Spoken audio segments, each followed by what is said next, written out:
Can you hear me? Yes. So I am from France. However, I was born in Poland, which might explain a lot of things because, you know, in Poland people are obsessed with history and they are interested in Russia. Okay? So I will tell you about Cold War cryptography. I will tell you about gost, which is actually a name in the West people give to a Russian encryption standard. I will tell you about how it was submitted to ISO very recently, and then how gost can eventually be broken with a survey of a number of distinct attacks. Most of these attacks were developed by me, but not all. And the best of these attacks is to the power 101 currently. However, this attack requires a lot of data, so it's possible to claim it's almost practical, or it's possible to claim that it can never be practical, regarding whether you think it's interesting or not. So let's start with the history. So in the Cold War, you had two superpowers, okay, and you have the problem of, knowing what the other superpower is doing. Okay, so the cryptography was one of the protections of your communications, which was obviously crucial if your intentions needed not to be known to the enemy. So I will also do a small advertisement. So at LinkedIn, these are two of my favorite groups, which actually I'm one of the founders of. So one is called Code Breakers. We have more than 300 members, and I invite people to join this group. However, I must tell you that we select members and we require people to have some proven expertise. So let's say at least relevant professional experience, or at least, let's say, an MSc thesis in a relevant topic at the university. Another group which is quite interesting as well, it's called Who Can Solve It? So it's based on the idea is that there is a lot of interesting and hard problems out there which we don't really know that they are solvable by software today. And yet, if you just try, just press the button, you realize that these problems are actually solvable by software. Okay, so I also invite you to join this group if you are interested in this thing. It has a lot of applications in formal software verification, finding bugs, finding exploits on software in an automated way, solving various, let's say, financial or telecom optimization problems, etc. There is a lot of connections between these areas because each NP-hard problem can be reduced to another NP-hard problem. So if you develop very good software for solving just one NP-hard problem, like in code breaking, for example, well, it's a sort of basic generic technology which has a lot of interesting applications elsewhere, and including applications that you did not at all suspect that they would exist. So now I'm going to switch my Russian subtitles on. So Code Breakers, you have the Russian version. Okay, anybody from Russia? Yes, welcome. Yes. So a little bit of history. So in the 19th century, Russia was able to break the codes of all the major powers. However, when the revolution came, the Tsarist secret service, they basically continued to work for the white counter-revolutionary forces. So they have lost all the competent people. And the consequence of this was that before 1920, almost all correspondence of the Red Army and Russian government was broken basically by many people, like the white armed forces, the British, the Swedish, and the Polish, most notably because they broke all the key messages they needed to basically win the war with Russia in 1920-21. However, they started breaking codes as well. So, for example, it's known that in 1930, a Russian code breaker broke a US code. So also United States cryptography was extremely weak at the time. And the problem is that the United States government decided that gentlemen don't read each other's email, and they have just fired all the cryptologists. Okay? Which is widely known due to this book. Okay? So we go very quickly through history. Around 1965, Russians have built their first very, very serious and sophisticated cipher machine, which was used until the late 80s, which is called Fiałka. So if you know a little bit about confidential government cryptography, you should understand that there will be many versions of such a machine that will be used typically. So for example, each country of the Warsaw Pact had their own version. It had different keyboard and different fonts, which was peanuts compared to the main issue, that it had different secret set of 10 wheels. And this was obviously a well-kept secret, what the 10 wheels actually are. And the number of combinations of these wheels is actually absolutely outstanding, much higher than the key size of a typical cipher in its initial setting. We also know a little bit about Cold War Soviet cryptanalysis. So we know that Soviet Union was breaking codes and employed at least 100 cryptologists. For example, in 1967, they have intercepting cryptograms from 115 countries using 152 crypto systems, and among those they broke 11 codes. Was Fiałka broken? Well, it's widely said and confirmed by many sources that it was. Israel have captured Fiałka machines during their war with Egypt. Austria would intercept and decrypt a fair amount of Fiałka traffic, and the NSA would have built a supercomputer for routine breaking of Fiałka. So there is a big analogy between these rotor machines that we have known since ever and the modern ciphers, especially in high security applications. So the modern equivalent of the secret rotors in a machine, like in Fiałka, would be the S-boxes. And in exactly the same way, these S-boxes would be kept confidential, would be used only in one application, maybe by a few people. Actually, modern military ciphers, actually, they would have S-boxes that could be used just by a team of people just once and destroyed just minutes after. So there are many versions of this, but these S-boxes, again, their entropy is much higher than the entropy of the secret key. In the 30s, the Polish mathematician Rajewski, with the help of French Secret Service, they have reverse engineered the German Enigma machine. And the rotors were found by mathematics.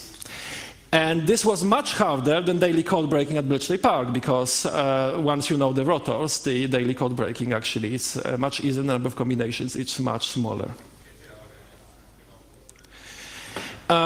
If we look at the US ciphers, it's known that Russia broke the NATO KL7 cipher machine, which was also used massively by the United States and the NSA. The NSA did not see it was weak. The spec of the machine against the rotors mostly became known because of a spy ring by a certain John Walker and friends and family. He was paid for this more than $1 million by the NSA, and it's from NSA sources.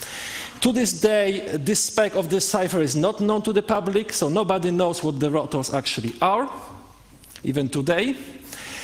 It's known to be the greatest exploit in KGB history, and it allowed the Soviet Union to read millions of American messages and also of NATO messages over many years, until this became known around 1985. Okay. So Walker has obtained from KGB this amazing pocket machine made of plastic and with electronic components in it. So this machine was foldable. He would unfold it. He would put the rotor basically here.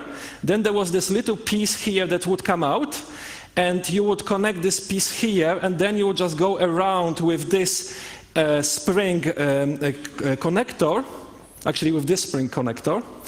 And then it would connect you to all the contacts here. And then from a lamp display here, it was very, very small and tiny, you would read the connections of the rotor and then copy them on paper and transmit to the KGB. On just one day, this guy has received $250,000 in payment. Okay, let's go to modern cryptanalysis now. So, algebraic cryptanalysis is a name given to a lot of different attacks nowadays, and half of them are not even very algebraic. However, we don't have a better name. Claude Shannon says that algebraic cryptanalysis is about solving a very complex system of mathematical equations, basically, 1949. So what is the motivation for this type of attacks? Actually, most of the time, these attacks are slower than other known attacks on the same cipher. However, the big difference is that a lot of classical attacks, such as linear differential cryptanalysis, usually require huge quantities of known or chosen plaintexts. So it's safe to say that 99% of research and cryptanalysis ever published never has any practical applications. It's total fiction, because the quantities of data required for these attacks are just impractical to gather, and actually they never exist, because for many of these attacks, actually the frequent rekeying of the ciphers in the industry applications prevent them from being feasible at all, even if you could collect the data. The motivation is then what kind of cryptanalysis is possible when the attacker has only one known plaintext or very few, and we call it low data cryptanalysis. It can be algebraic cryptanalysis, it can be many other techniques like meet in the middle attacks and some other. I can skip this one. So in algebraic cryptanalysis, you proceed by writing some mathematical equations and solving them.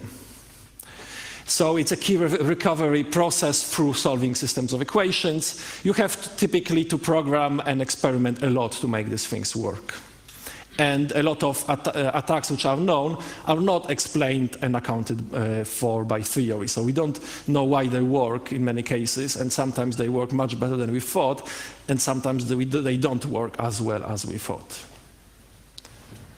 There is a web page on which I put some ready software for people who want to play with algebraic cryptanalysis and also with such solver cryptanalysis. So in 2007, we have published a paper in which we show an attack on 6 rounds of DES. So it's not a big deal, okay, because DES has 16 rounds, okay. However, the unique feature of this attack is that it required only one known plaintext, which has never been achieved before. And then basically you can break DES. So what about Gost? Gost is expected to be the Russian version of DES, okay? So yes, for Gost we can break like up to 8 rounds of Gost really easily by software. Okay? So again, you may laugh at it and say, okay, well, you can break 8 rounds, and the attacks actually, they have very fastly growing exponential complexity. So 9 rounds is already much harder than 8 rounds. Okay? So can we ever hope to break 32 rounds of Russian Gost? Okay? And the answer is yes, you can, but you have to do something completely different. So there is an additional thing which exists in many ciphers, which is a self-similarity, high-level self-similarity. And this is basically what makes ciphers breakable in spite of them having many rounds. So the key idea is that you can reduce the complexity of a cipher somewhat. For example, reduce the number of rounds. Okay, so we use self-similarity. For example, one big block is equal to another big block. Okay, or another big block is maybe not equal, but maybe Q is actually a prefix of P in a functional way, or something like this. We are looking for a sort of magical method to allow the attacker to guess and determine values inside the cipher. Okay, so we now call this process algebraic complexity reduction. It's a sort of umbrella name for many attacks which maybe have very few things in common, but they share this overall idea. There is a lot of ciphers out there which have a lot of self-similarity. For example, my classic cipher, which is called Crypto1, which was debated and studied a lot at this conference. Okay, so it's still used by hundreds of millions of people every day. Another cipher is keylog, also used by millions of people to unlock their cars. So keylog is actually the most expensive cipher ever made because it was sold and it is documented for $10 million by the designer and kept confidential. So keylog has some interesting attacks which are called sliding attacks, which are one of the simplest forms of similarity attacks.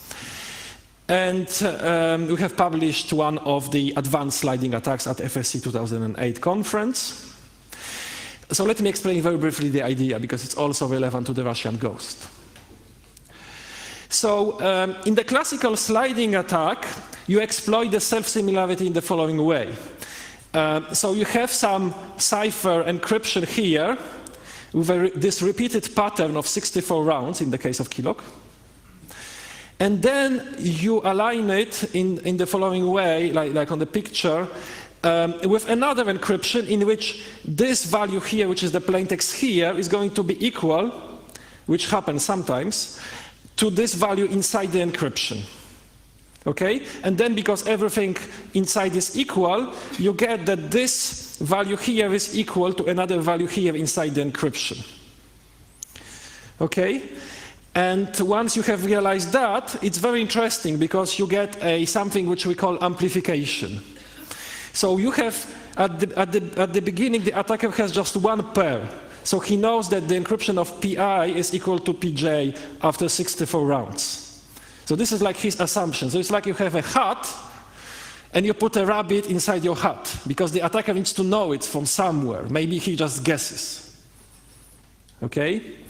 And then, by this magic process of self-similarity, the attacker realizes that CI and CJ are also related in the same way. So you get another pair, most of the time distinct, for the 64 rounds. So it's like you put one rabbit into your hat, and you take out two rabbits out of your hat. Okay? That's the thing. And in the classical sliding attack, you can do it again, because you can again start with the same pair here, and apply it at the beginning and encrypt, and you get yet another pair. And actually, in a classical sliding attack, you get almost an unlimited number of pairs from just one. So you put one rabbit into your hat, and you take out many more rabbits. Okay? So this is why sliding attacks are so powerful. Okay, now in keylog, we cannot really apply this attack. Because in keylog, you have additional 16 rounds here, which are breaking this attack. So we cannot really obtain the values here. We don't know what they are.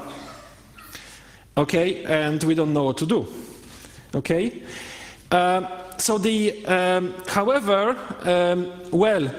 you can observe that these 16 rounds here are actually a prefix of this 64 rounds here. So basically the value here is still a real value which occurs somewhere in the middle of this encryption. So you still get a relation, okay? But it's like you put one white rabbit and you get out a blue rabbit. It's a relation for almost a different cipher. And you cannot continue this process again. You cannot apply it again. So you just, for one rabbit, you get two rabbits, and that's over, game over. And this calls for a low data complexity attack. So can you do something with just two rabbits? Okay, you cannot hope to have three rabbits. Okay? And we basically do it. We apply an algebraic attack with a SAT solver, and basically we break keylog in this way. Okay, actually it takes 2 seconds to recover the key from this information. Okay, and it's feasible in practice. Okay, So I will also look at the SNO cipher, which is an ISO standard for string cipher encryption, so it's like the most important string cipher on this planet. And we have studied the cipher extensively. Well, the interesting thing it has is this addition modulo 2 to the power 32, such a normal addition on a 32-bit CPU, okay? Which is the same as in the Russian Ghost. Okay, so at that time we have discovered a way to algebraize this relation in a certain form of algebraic equations, which have two different versions, but it's a method to algebraize this equation, and it's pretty simple. So it contributes to the fact that the Russian Ghost is not that hard to break. Okay. Also, when we have been studying SNO 2.0, we have discovered another sort of higher level attack, which I will briefly discuss. The idea is that if we fix some well-chosen bits inside SNO, we want to determine the other. So the main idea is that this process itself is a combinatorial optimization problem on which we need to work a lot. It's a very special task. Okay? And well, there is a method, which again almost comes out of nowhere by magic, to fix this thing to 0 for 9 consecutive steps, and then out of n equations that you have added as an attacker, because you have assumed that this is 0 for 9 consecutive steps, okay? So maybe it's not true at one place inside the encryption, but you can assume this to be true at another moment during the encryption. So actually it always happens to be true at certain moment. Okay? So once you have added these n equations, so it's like putting n rabbits into your hat, you will be able to take out exactly 4 times n rabbits out of your hat. So again, we get an amplification. And the combinatorial optimization problem in the cipher would be how to optimize this. So to have the initial number of rabbits as small as possible and the final number of rabbits as high as possible. So again, a combinatorial optimization problem.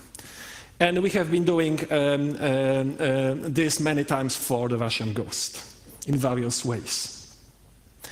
Okay, so now we look at the Russian Ghost. So even today, it's still the official encryption standard of Russian Federation. It was developed in the 70s, a former top secret algorithm declassified in the 90s. It is, however, not true to compare GOST to DES, okay? Because DES could not and should not be used in confidential applications. It was just a commercial standard. Okay? It never was approved for secret or top secret information. Okay? In contrast to DES, GOST has a very long key of 256 bits. So it really is a military-grade cipher. Okay? In theory, the Moore's law will tell you it would be secure maybe for up to 200 years. Okay?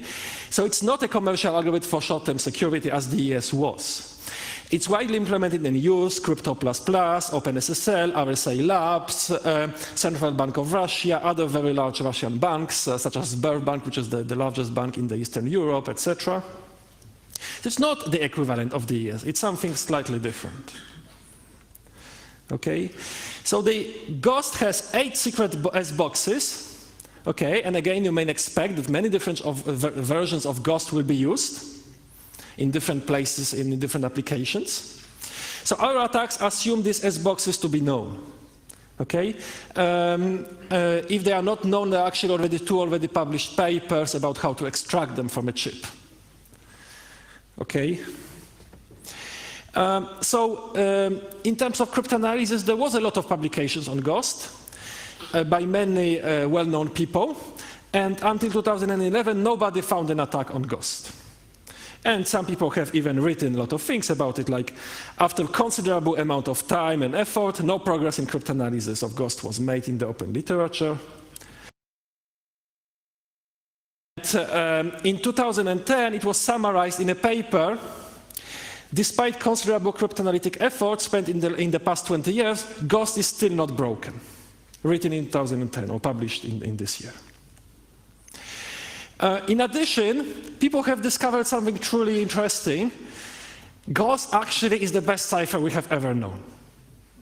Okay? If you look at the implementation cost, so the gost costs about 800 gate equivalent.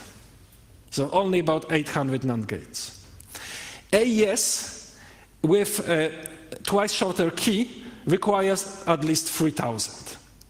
DS, the old standard, required already about 4,000 minimum. Present, which is the new ISO standard of kind of German origin, still 2,000. And present is an exceptionally low-cost cipher compared to any other. But gost still beats even present. Okay, so even today, and even with all these attacks that I'm going to tell you about, gost is still the best cipher we know. Okay, interestingly. Okay, so for these reasons, not broken and extremely good for the hardware implementation, it was submitted to ISO to become an international standard in 2010. Less than 10 crypto algorithms were ever standardized by ISO. So you have AES, no, and present, for example. So in the meantime, Gost was broken. So in every 2011, just 2 attacks were published. One by Isobay at FSC 2011, and one by myself. So by the way, we have also submitted a report about Gost to ISO. And the report says that to standardize Gost would be really dangerous and irresponsible. And let me explain why I say such things. So to summarize the security of Gost today, we can say that it's half broken in very serious sense, and it's really broken in academic sense. Okay? So some details. So here is a short history of existing attacks on Gost. It's a bit complicated, so we can skip it. But you can see that since the first paper which was published, the things have been sliding down and down in various ways. Okay? There are 2 main categories in attacks on Gost: single key attacks and multiple key attacks. Okay? But multiple key attacks, if you remember the talk from, I think it was yesterday, about RSA, how it gets broken in practice in SSL servers. Well, you understand that RSA is much less secure in the multiple key scenario than it is in the single key scenario. Okay? But it's also true in general in cryptography for almost any cipher. Okay? So if you use a cipher with multiple keys, even if all of these keys are individually generated at random, and even if the random number generator is perfectly okay, which is what we assume in our attacks, even in this case, it's much less secure in a multiple key scenario than in a single key scenario. Okay? So it's not true that the main result about the security of a cipher is the single key attack. This is a fallacy, because ciphers are almost never used with single keys in the real life. They are used with multiple random keys. And the security with multiple random keys is always is a sort of meta theorem without a proof, will always be smaller, better or worse than in the single key scenario.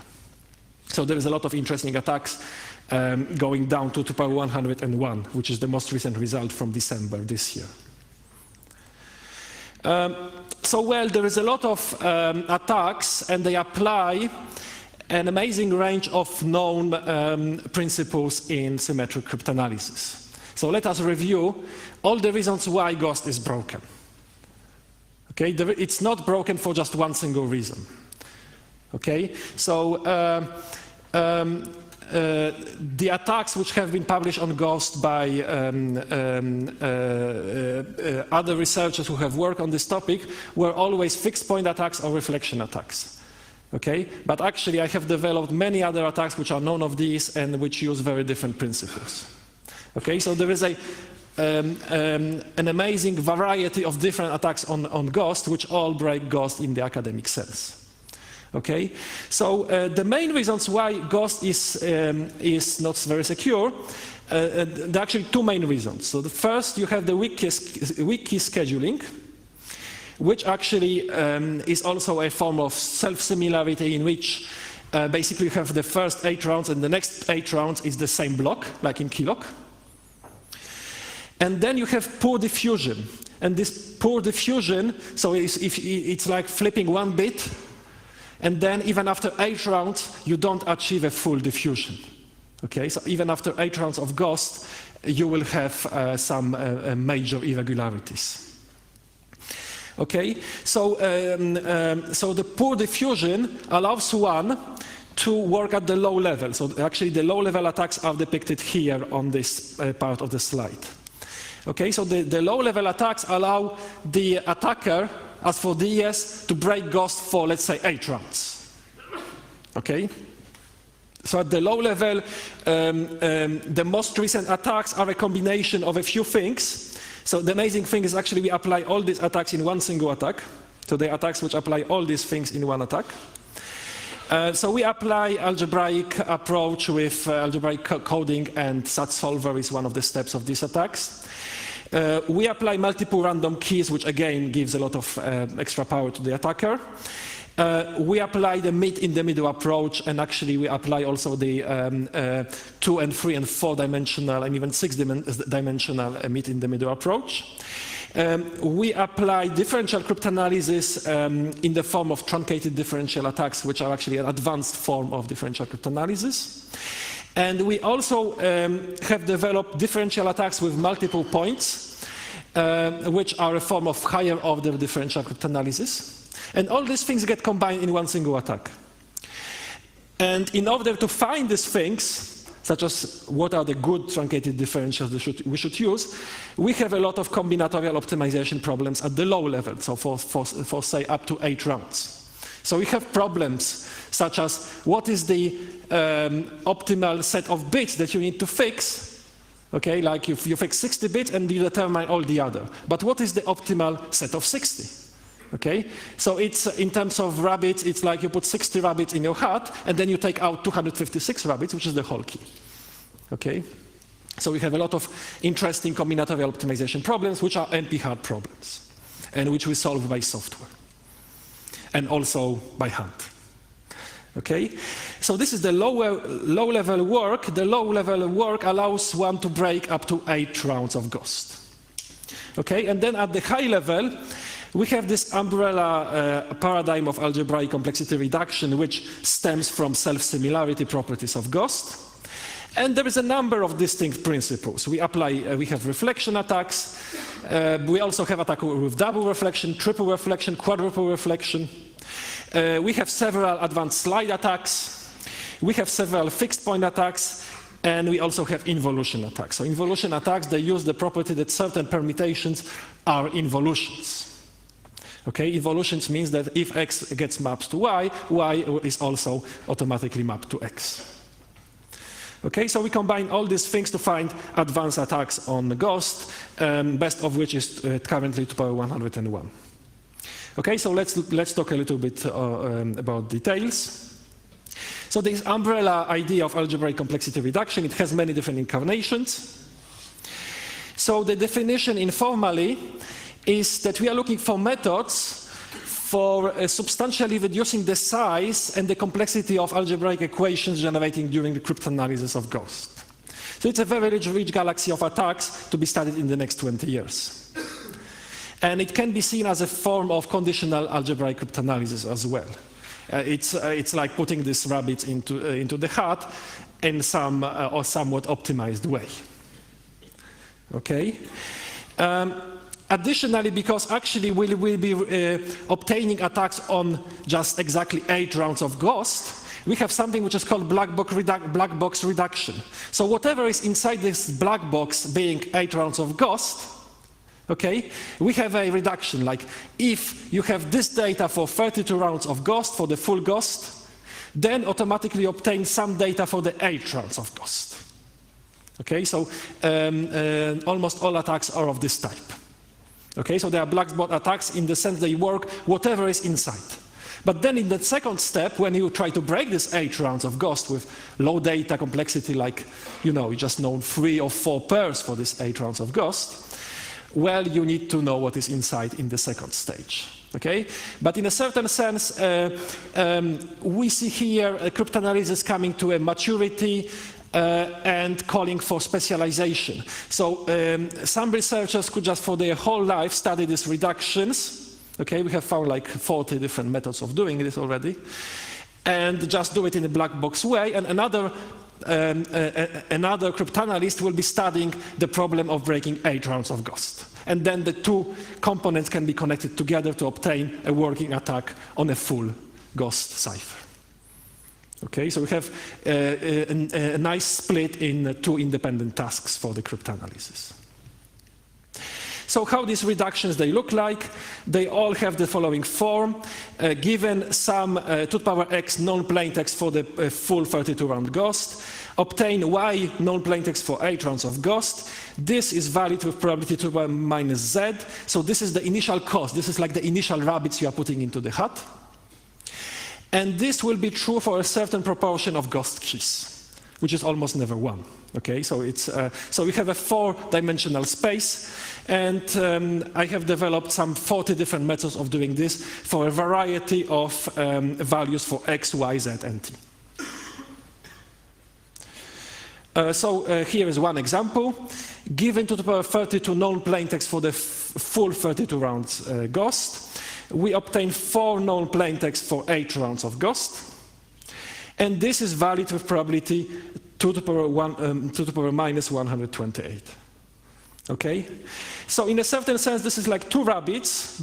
So let's assume that 1 rabbit is 64 bits because this is the block size of ghost. So this is like 2 rabbits initially paid, and then you obtain like 4 rabbits because you get 4 pairs for the 8 rounds of ghost. Okay, so it's pretty good. There are many ways of doing this, and it's always some connection with some already known attacks, such as slide attacks, fixed point attacks, cycling attacks, involution attacks, and other guess the determine algebraic and other attacks. Okay, so it's an umbrella paradigm to unite all these attacks under one single formulation. Interestingly, all these attacks have been known before. But the reason why ghost was not broken before is that even if this method of putting some rabbits into your hat and getting some more rabbits out of it could have been conceived before, people did not really have an idea that there would be a second step for this type of attack. Because only in the last 5 years it became practically feasible to get a software step or other sort of attack that would solve this at the end. So for example, to recover the key of 8 rounds of ghost. Okay, so the problem of breaking, and even today, this is actually my last slide, so I will not show it right now. Even today, July 2012, in a conference in Russia held in English, maybe we can actually go to this slide right now, but it's not very easy, I will try. Russian researchers have very seriously claimed that none of these attacks work, and this is all fiction. Okay, so the fact that you can break 8 rounds of ghost is, strangely enough, still being debated or doubted, which is very interesting because, for example, for 2 non-plain text, the attack is extremely simple, can be done by anybody in this room. So you just go on Google cryptominisat, download cryptominisat. Then you just describe ghost in the most standard way you can think of as a SAT problem, and any way will work for you, and it will just break, and the software will just recover the key for you in seconds. Okay? But still, for some reason, Russian researchers still claim that it does not work and it's fiction. Okay, so it's quite interesting. I think I'm not going to display the slide right now. Okay, so this was the missing step to basically even conceive this sort of attack. Okay, because this last step was not clear if it could be done. Okay, and if the last step is not, then attack actually does not exist. There's no attack if there's no last step. Okay. So let me now explain the mathematical formalization in which most of these high-level attacks are done. Okay, so at IndoCrypt 2008, Kara has described Ghost as this equation. And actually, to find all these attacks, you don't need to know anything else than this single equation. So everything is derived formally from this single equation. Okay, so basically, Ghost can be seen as a composition of a certain permutation E or epsilon, actually we call it E, which is actually exactly the first 8 rounds of Ghost, which is composed 3 times with itself. Then you have a swap. So the swap is basically I have 2 halves of 32 bits, you just exchange them. Okay? And then you have a decryption function, which is the exact equivalent of this encryption function. So it's basically like decrypting this backwards, however, after the swap, which also is the last 8 rounds of Ghost. Okay? So, so this is a very interesting representation of Ghost, which leads to all these attacks. And this is due to the key schedule in Ghost, because if you look at this key schedule, you have keys from K0 to K7, again K0 to K7, K0 to K7, and then they go backwards from K7 to K0. Okay, and then this implies this, this form of representation. Okay, this is quite interesting and also has some relation to traditional historical cryptanalysis. Okay, so maybe you have heard about something which some mathematicians have called the theorem which won the World War II. Okay, so this is a very simple theorem which was first used by Rejewski, is that when P is a certain permutation, and then you have so-called conjugated permutation, which is Q composed with P composed with the inverse of Q, which is a situation which occurs very frequently in traditional rotor machine cryptography. Well, these 2 permutations, they have the same cycle structure, which implies a lot of things, actually. Okay, so for example, they have the same number of cycles of length 3 and for any other length, etc., and many other properties. Okay, so this actually occurs in the last 16 rounds of Ghost. Because if you look at it, you have encryption, then you have the swap, and you have decryption. So you have Q is basically this, and Q minus 1 is basically this. And here we have a very simple thing, which is the swap. Okay, so this theorem can be applied to the last 16 rounds of Ghost. Okay, so what is the consequence of this? Is that the last 16 rounds of Ghost, it has exactly, not more than, not less, 2 to the power 32 fixed points, so which are points of order 1, and also it has exactly this number of points of order 2. Okay, but what really will interest us for now is that it has a lot of fixed points. In a certain sense, it's like if you have a lot of fixed points, it's like you can see through something. Okay, because like with high probability, actually the input is going to be equal to the output. Okay, so it's like a semi-transparent cylinder. Okay, so this is quite interesting. And it's used in a lot of attacks on Ghost, about half of attacks which have been found. Okay, another important property which needs to be studied is amplification again, okay? So how many more rabbits I can get out of my hat? So the amplification, whatever is the definition, is really the ratio between the rabbits obtained and the rabbits that you have put in. And in slide attacks it was unlimited. We have found some very interesting attacks on Ghost in which the amplification is very, very high. Okay, so in one attack it's very large and it leads to a quite efficient attack on Ghost. However, you need to look at the whole picture. In this particular attack, there are additional cost factors which make that this attack is not as good as you might hope, but amplification is very high. It's like 200 or something like this. So let's just look at the one example of an attack. So this one is about relaxing the requirements of a sliding attack, which you have seen for keylog. It was already relaxed for keylog, but we need to work more. Okay, so this was published in Cryptologia in 2012. So if you look just one ghost encryption, so you have this structure. You encrypt, encrypt, encrypt, so this is the same permutation. Then you have this swap, which is also on the pictures described by this symbol. So this is just the swap of two halves. And if this value is called D, this value is called D bar, basically, because it's the D swapped. Okay, so this notation means that you swap the two halves of 32 bits each. And then we get some value at the output. Okay, so we get this sort of picture where something interesting happens here, and there is some symmetry here. So now if we consider sliding attacks, so it will be like two encryptions with a slide.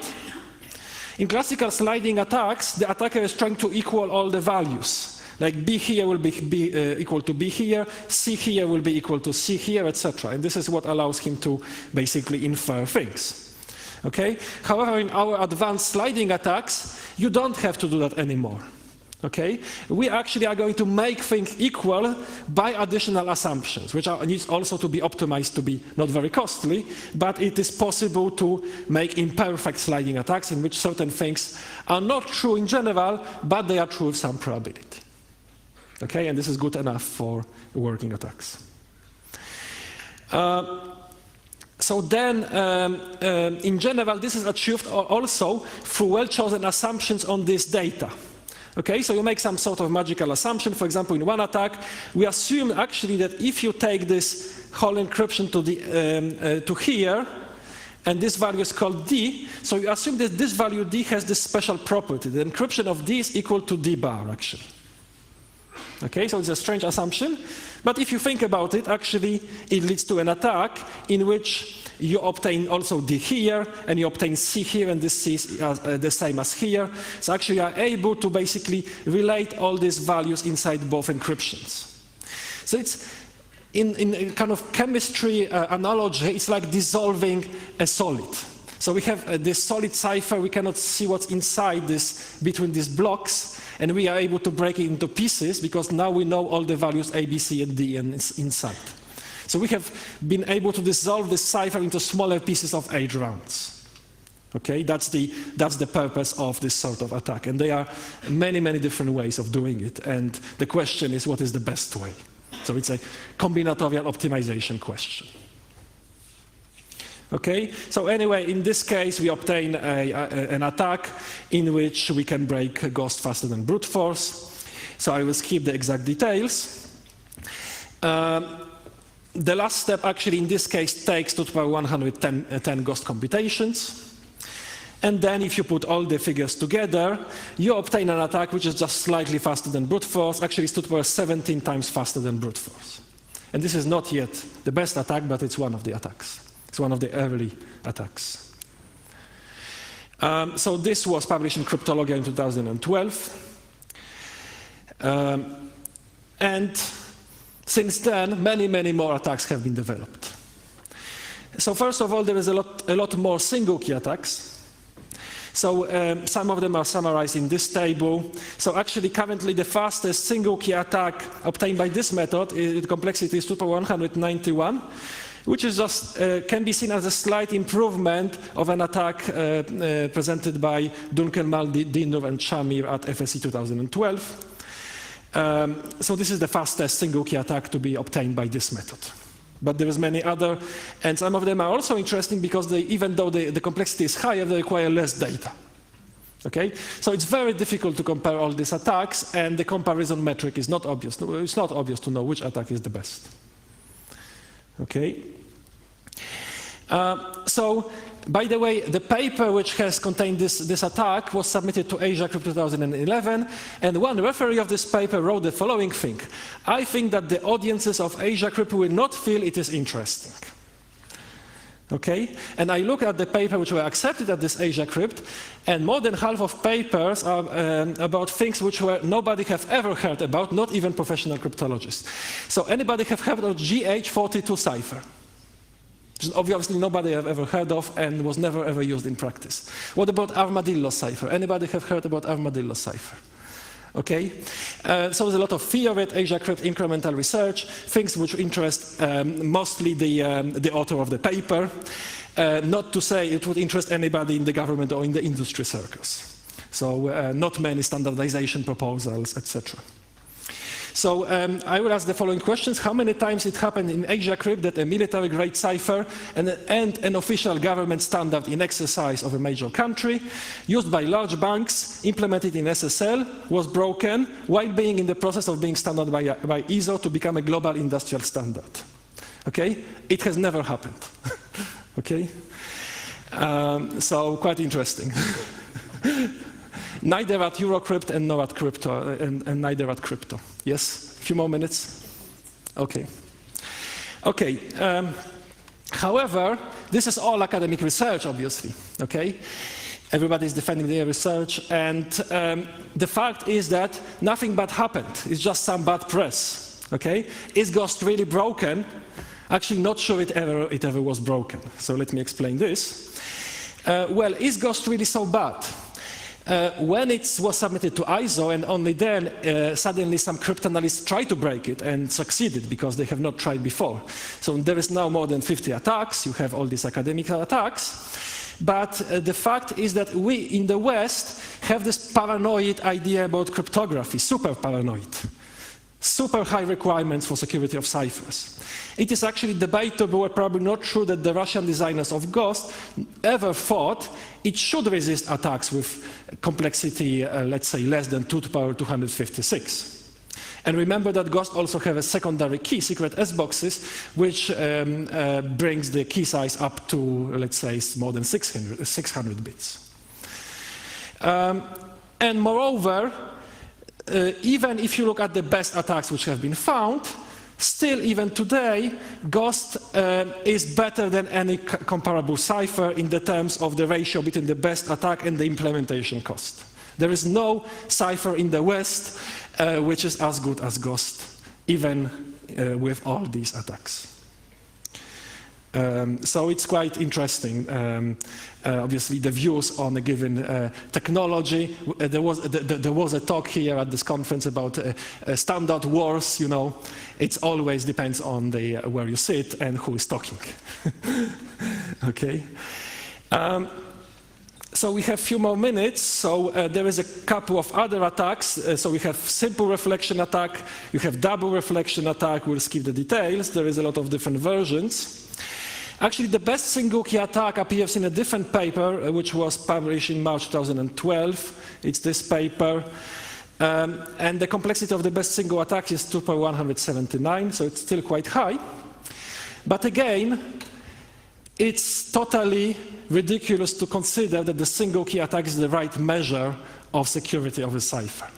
Okay? Again, ciphers are never used with single keys in the real life. They are used with multiple random keys. So this is what we need to study if we really want to understand the security of a cipher. So in this sense, the security of Ghost was never studied until some recent works came out. So I claim that the multiple key scenario is stronger, more versatile, and more practical than any single known key attack. So actually this is a scenario which can be executed in the real life by a large intelligence agency, at least in theory, at least if you are able to have the data for this attack. So there is a number of attacks, like you have triple reflection attacks. So here is one example. Quite interestingly, until December 2012, we really had two distinct families of attacks. So we had all these attacks with complexity reduction, with a lot of work on the reduction itself, and a lot of work on the last step, so which takes like 150 pages of text.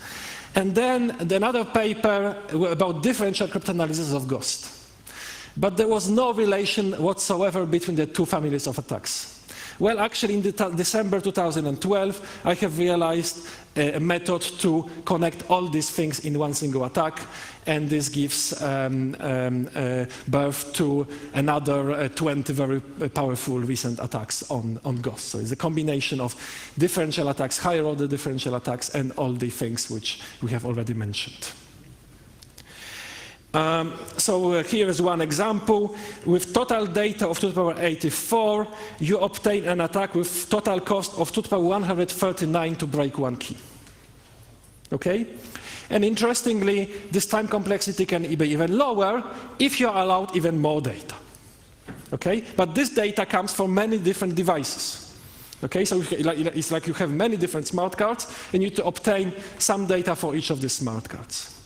And most data are not used in the attack, but they are needed to reject basically cases in which the attack does not work.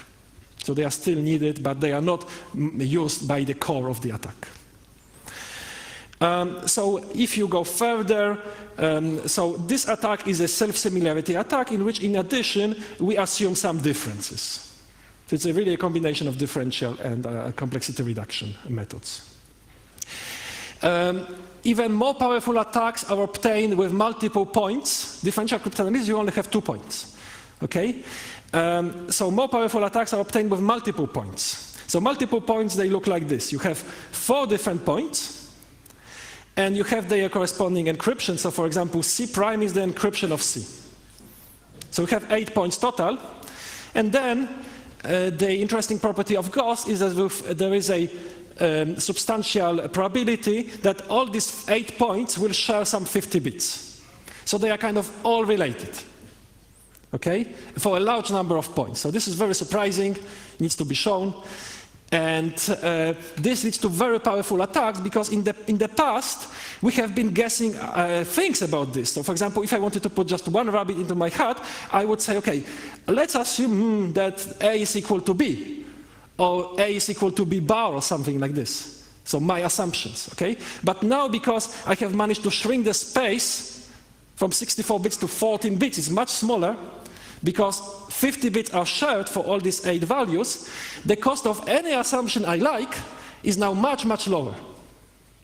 So it's a very powerful generic method for redeveloping all the same attacks from the beginning, okay? But now the cost of anything I want is much lower.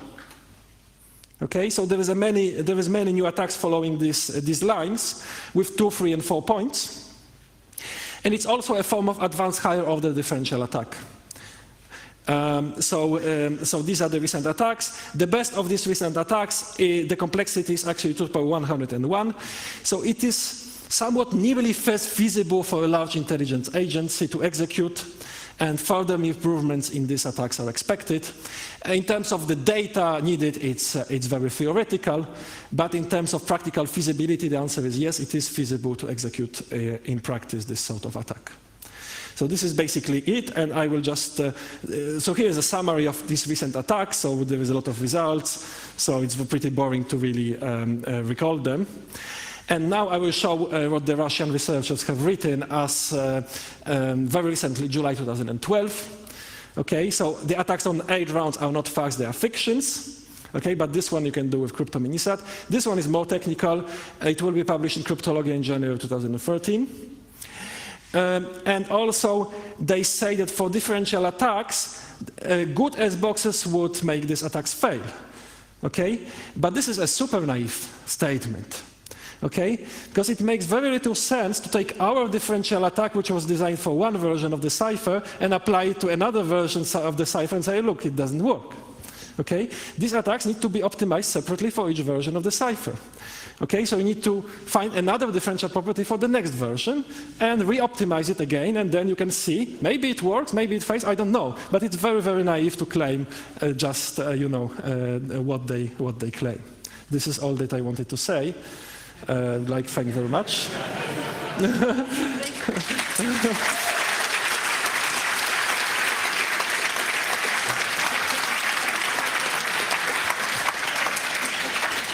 There is no more time left for questions, but if you have questions, I guess, do you have a few minutes for questions, like after the talk, official talk? Yes, I can take all the questions. Just approach the tribune. Okay, let's thank the speaker again. Okay, thank you.